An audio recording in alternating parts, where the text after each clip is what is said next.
Sayang, lihat deh, mantanmu lagi ngepel lantai.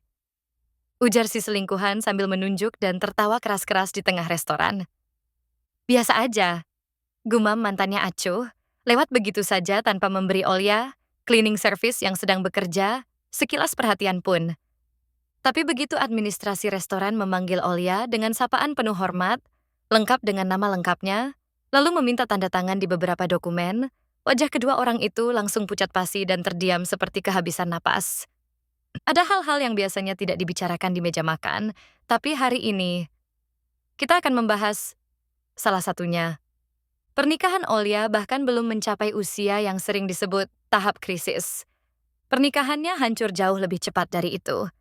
Suaminya, yang dulu bersumpah di pelaminan akan mencintainya tanpa syarat dan setia di saat suka maupun duka, berselingkuh tepat di ulang tahun pernikahan mereka yang kedua. Dan cara ketahuannya, sungguh menyakitkan sekaligus konyol. Hari itu, Olya sudah menyiapkan makan malam romantis.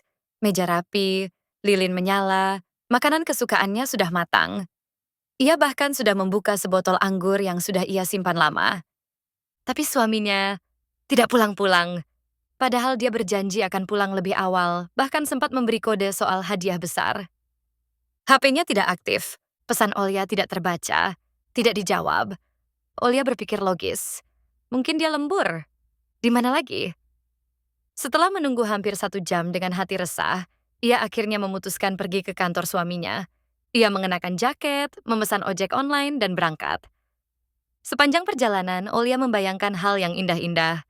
Bagaimana ia akan sedikit memarahi suaminya karena lupa tanggal penting ini. Bagaimana suaminya akan kaget, malu, lalu meminta maaf. Kemudian di jalan pulang membelikannya bunga. Ia bahkan tersenyum sepanjang jalan. Senyum itu masih ada saat ia melewati pos keamanan kantor. Walau tatapan satpam waktu itu terasa aneh. Seolah dia tahu sesuatu yang Olya tidak tahu. Di dalam lift pun ia sempat merinding tanpa sebab. Tapi begitu pintu terbuka di lantai tempat suaminya bekerja, ia tersenyum lagi, mengingat kejutan kecil yang ia siapkan. Anehnya, lantai itu kosong total. Sepi. Senyap. Tidak ada pegawai, tidak ada bagian keamanan. Ketenangannya justru membuat suara langkah Olya bergema jelas di lorong. Satu langkah, langkah berikutnya. Hingga ia tiba tepat di depan pintu ruang kerja suaminya. Ia mengangkat tangan, siap mengetuk. Tapi tiba-tiba ia mendengar suara dari dalam. Suara yang tidak mungkin salah. Suara yang hanya mungkin berasal dari satu hal. Meski begitu, senyumnya belum hilang. Ia masih berharap ia salah dengar. Dengan tekad yang hampir putus, ia membuka pintu keras sekali, sampai pintu itu membentur dinding. Dan di sana, tampak persis seperti yang ia takutkan. Suaminya dan sekretarisnya.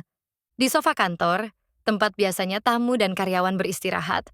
Namun yang paling menusuk hati bukanlah perselingkuhan itu, melainkan ekspresi suaminya. Bukan rasa bersalah, bukan rasa malu. Yang ada hanya rasa kesal, seolah Olya adalah pengganggu yang tidak tahu diri. Keluar, bentaknya, bahkan tidak berusaha menutupi tubuhnya. Cepat keluar dari sini, bodoh, kita bahas di rumah. Senyumnya tetap tidak goyah.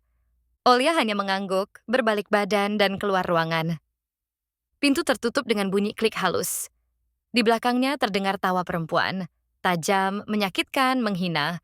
Di rumah Olya tidak menangis. Bahkan ia sendiri heran.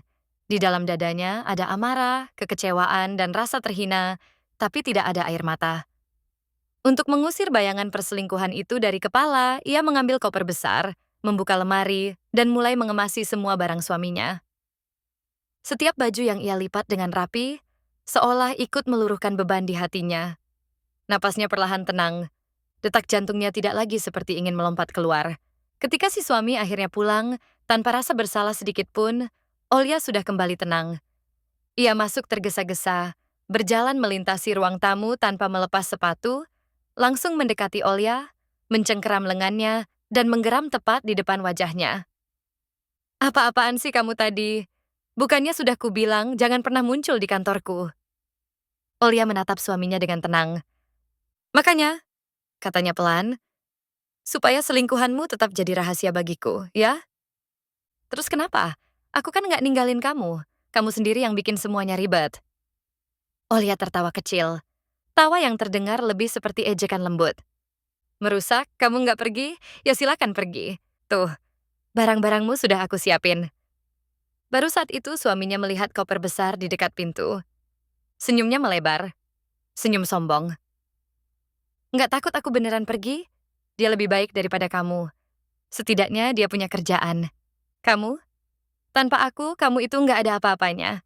Kamu bakal susah hidup tanpa aku. Bayar tagihan pakai apa? Makan dari mana? Olia menarik lengannya dari genggaman laki-laki itu. Ia mengangkat bahu santai. Insya Allah bisa. Dasar bodoh. Perempuan nggak berguna, nggak punya kerjaan. Ingat ya, kalau nanti kamu datang minta balikan, aku nggak bakal terima. Sambil mengomel, ia menyeret kopernya menuju pintu. Di ambang pintu, ia sempat berhenti seolah mau mengatakan sesuatu, tapi tidak jadi. Ia pergi begitu saja, diameter, tanpa pamit. Olia berdiri sendirian, lalu ia duduk di meja makan yang sudah ia siapkan romantis, mengambil garpu, dan makan. Anehnya, nafsu makannya tetap bagus. Ada sedikit rasa puas. Karena suaminya tidak sempat mencicipi masakannya yang enak itu. Sebulan berlalu. Sakitnya perlahan hilang. Olia tahu cara mengisi hari-harinya agar tidak larut dalam sedih. Dulu saat menikah, ia memang tidak bekerja. Tapi setelah bercerai, ia mulai menerima pekerjaan apa saja. Bersih-bersih, bantu dapur, administrasi kecil, apapun yang bisa membuatnya sibuk. Itu membuat pikirannya tenang, dan hidupnya lebih tertata. Suatu hari, di sela jam kerja, ia tanpa sengaja bertemu mantan suaminya. Perceraian baru disahkan minggu lalu. Kini laki-laki itu sedang makan di sebuah restoran dengan perempuan yang sama, selingkuhannya. Sepertinya mereka sedang merayakan kebebasannya. Olia tidak ingin mereka melihatnya. Tapi seperti biasa, hukum semesta berkata lain. Saat pasangan itu hendak pergi, si selingkuhan tiba-tiba berhenti. Ia menatap Olia dengan mata membesar, seperti baru menemukan bahan gosip baru. Lalu tawanya meledak. Keras, dibuat-buat, penuh hinaan. Sayang, lihat deh, mantanmu jadi tukang pel lantai. Lucu banget. Laki-laki itu mengangkat dagu, sinis. Pantas aja, dia sendiri yang salah. Nggak usah sok-sokan ngatur. Ia sengaja berjalan melewati lantai yang baru saja Olia bersihkan, supaya jejak sepatunya membuat kotor lagi. Ia bahkan tidak mau menatap Olia lebih dari setengah detik. Tapi tepat saat itu, admin restoran bernama Oleg, anak baru yang cerdas dan sangat dihargai manajemen, mendekat. Ia berbicara cukup keras, sehingga semua orang bisa mendengar. Bu Olia, ini dokumen yang harus Ibu tanda tangani. Oh, dan kita harus finalisasi daftar pemasok baru. Lalu hari Rabu restoran ini di-booking penuh. Akan ada acara besar. Tanpa persetujuan Ibu, kami nggak bisa lanjut. Ia menyodorkan map tebal penuh dokumen kepadanya. Olia menarik napas pelan, mengambil map itu, dan berkata tenang. Yuk, Oleg, kita bahas di ruangan saya. Duh, maaf ya Bu. Saya nggak kepikiran. Kata Oleg sambil tersenyum canggung. Bu Olia, Ibu tuh kalau kerja suka kebablasan. Kenapa sih masih mau ngepel segala? Itu kan tugas anak-anak cleaning. Ia berjalan mengikuti Olia ke ruangannya. Sementara itu, Olia bisa merasakan jelas tatapan panas dari mantan suaminya dan si selingkuhan. Tatapan tercengang, pucat, dan bingung. Seperti mereka baru saja melihat sesuatu yang tidak masuk akal. Di ruang kerja, setelah menandatangani semua dokumen, Olia menyuruh Oleg kembali bekerja. Ia bersandar di kursinya, menarik napas lega. Namun ketenangan itu tidak bertahan lama. Pintu diketuk sekali, pendek, lalu terbuka begitu saja tanpa menunggu izin. Di ambang pintu berdirilah mantan suaminya. Bapak tahu kan, pengunjung dilarang masuk ke ruang staf? Olia melipat tangan di dada. Ini ruang kerja. Laki-laki itu melangkah cepat, mencondongkan tubuh, menumpukan kedua tangannya di meja, mengurung Olia dengan sikap menantang. Aku pergi kok. Tapi bilang dulu, apa maksud semua sandiwara tadi? Kamu sebegitu sakit hati ditinggal sampai-sampai nyogok pegawai restoran buat bohong demi kamu? Olia menyeringai kecil. Wah, kamu percaya diri banget ya. Coba lagi tebakannya.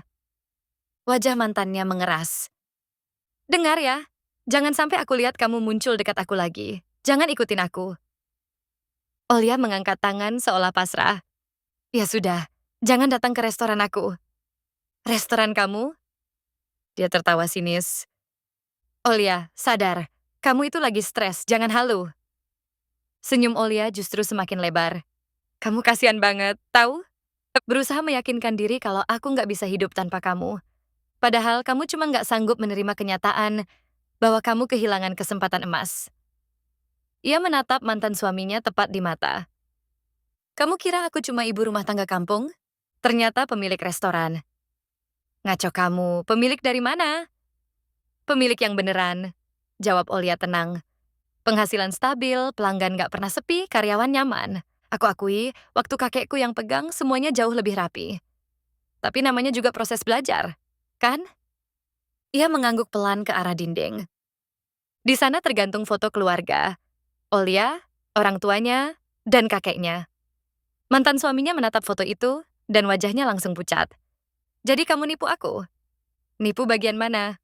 Olia mengangkat alis. Kamu sembunyiin kalau kamu punya restoran. Aku kira kamu nggak kerja.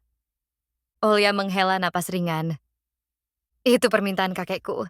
Katanya, bilang ke dia nanti di ulang tahun pernikahan pertama. Kalau dia orang baik, ia bakal tetap sayang kamu apa adanya. Dan lihat, kakekku benar. Dia sudah curiga kamu ada bau-bau busuknya. Dia selalu jago baca karakter orang, dan dia nggak pernah setuju sama pernikahan kita. Ia tersenyum kecil. Tapi ya sudahlah, masa lalu. Mantan suaminya mengepalkan tangan. Kamu nggak berhak memperlakukan aku kayak gini. Dan kamu punya hak apa untuk tidur sama sekretarismu pas hari ulang tahun pernikahan kita? Olia menatap mantannya dengan dingin. Sepertinya itu bukan pertama kalinya juga, jadi anggap saja kita impas. Ia menunjuk pintu. Sekarang silakan keluar dari ruanganku. Jangan paksa aku panggil keamanan. Dan bawa sekalian teman spesialmu itu. Bajunya terlalu murahan. Bikin restoran aku kelihatan jatuh kelas. Perempuan hina, makinya sebelum keluar membanting pintu sekuat tenaga. Di belakangnya tawa Olia pecah, ceria, lepas, bahkan sedikit puas. Untuk pertama kalinya sejak perceraian, ia merasa benar-benar bebas.